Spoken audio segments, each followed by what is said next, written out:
Hi there. Good morning. Good morning. I hope your Easter Monday is going well. It's a very blustery day up here in Yorkshire. We've had a rather different Easter. Lots of Zoom family friend get-togethers. Lots of get-togethers on Zoom now, and I've been taking a lot of stick from my friends about my hat and my videos.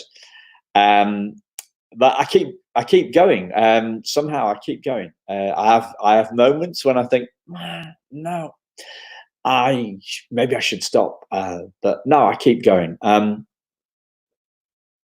that kind of leads into today's story, really. I wanted to tell you about a little girl called Megan that I met about 6 years ago, and she she was in a class that I was running in her school. And I also had a chance to talk to her and her friends after that, a couple of months after that session. And what she said always, I talk about it quite a lot because what she said to me um, sends chills down my spine in a good way, and it really inspires me. She had a dream. Her dream was to run an American diner, and uh, she was told by an adult that should have known better that it was a stupid idea. And the realization that she had, that she shared with me, is that she could ignore that person that told her that she couldn't make her dreams come true. Um, so she was 10. And if she hadn't had that realization, she would have gone through the rest of her life thinking that her dream wasn't a possibility. And how many of us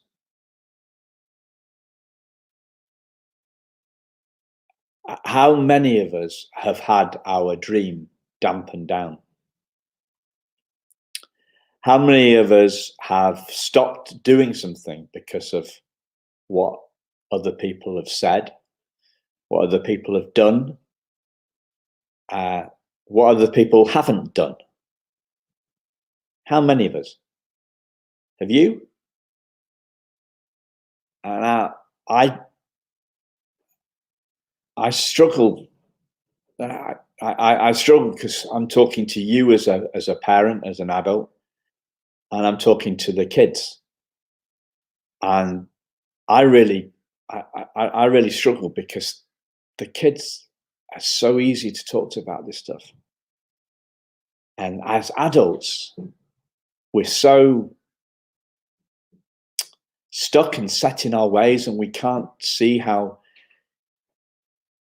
Yeah, we can't see how we get in our own way is, I think, one of the ways that people talk about this, and I get in my own way too, all the time.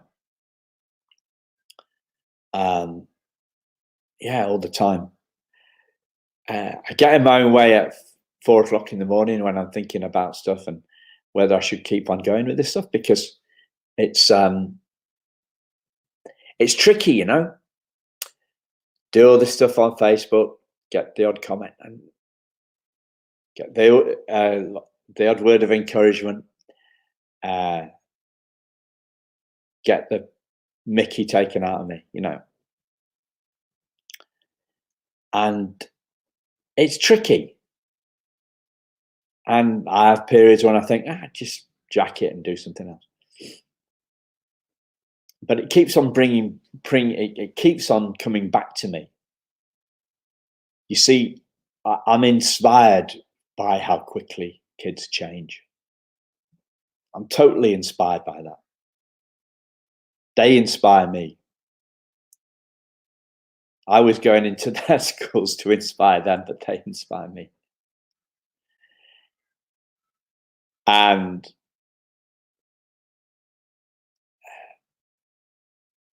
I'm either mad or I'm ahead of my time. The kind of maybe I'm both. Maybe I'm both. Maybe I'm just mad. Maybe this is the. One of the Zooms we did on at the weekend was on Saturday with a good friend of mine, Mike, and his daughter Sophie was one of the first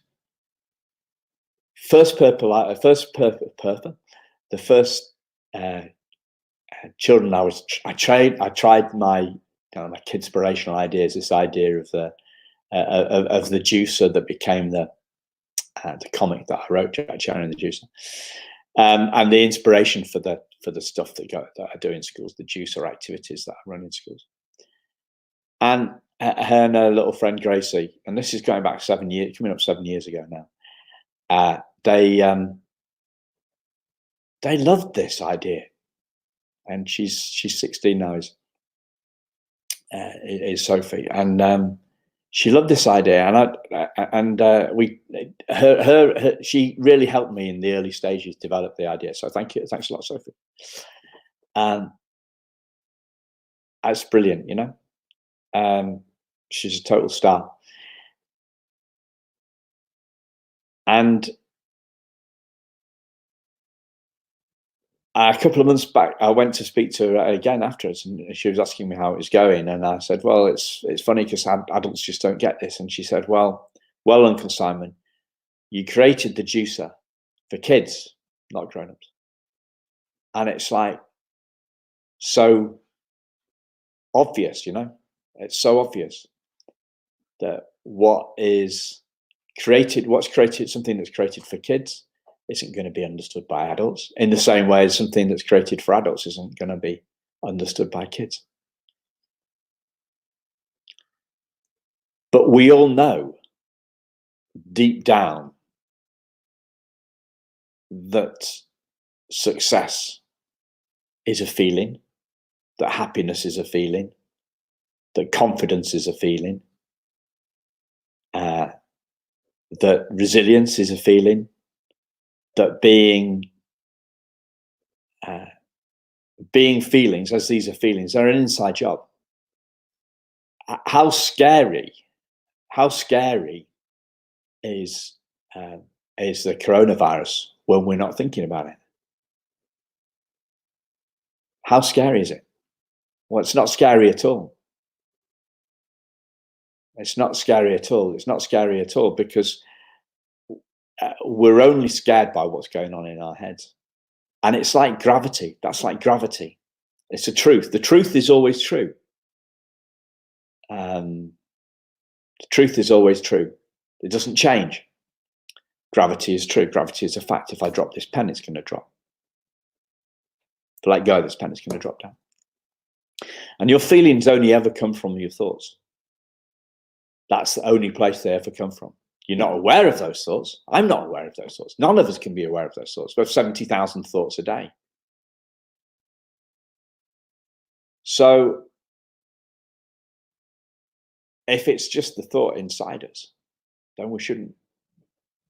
There's no need to be scared of a thought that's inside us. I had a fantastic podcast from a mentor of mine yesterday, Michael Neal, and the question was, should I be scared? As in, should I be scared of the coronavirus? And I asked a friend of mine this, should we be scared about the coronavirus? Yes. Well, why? Well, because that'll spark us to do stuff. Our fear drives what we do. When does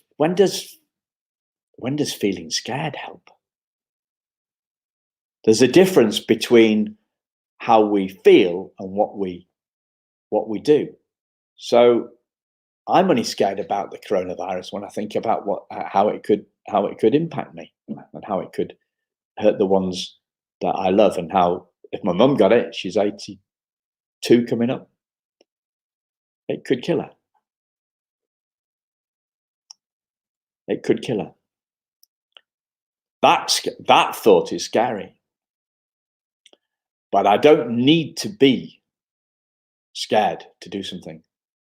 We don't need to be scared to take precautions. We just need to take precautions, don't we? That's all we need to do. Because the feeling is inside us. The feeling is inside us. The feeling comes from our thought. The thought that I should give up on inspiring kids happens. That thought comes to me all the time. And sometimes I look at doing different stuff. But I keep going. Because the most important thing to making your dream come true is to keep going. And to be flexible in what you do, to change what you do. So I know right now I need to do something differently because I want to inspire the world, and I'm not doing it. I'm a couple of thousand views on the videos and stuff.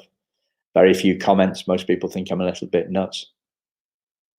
But am I nuts, or am I ahead of my time, or am I both? I don't know. I don't know. Maybe you can tell me your opinion.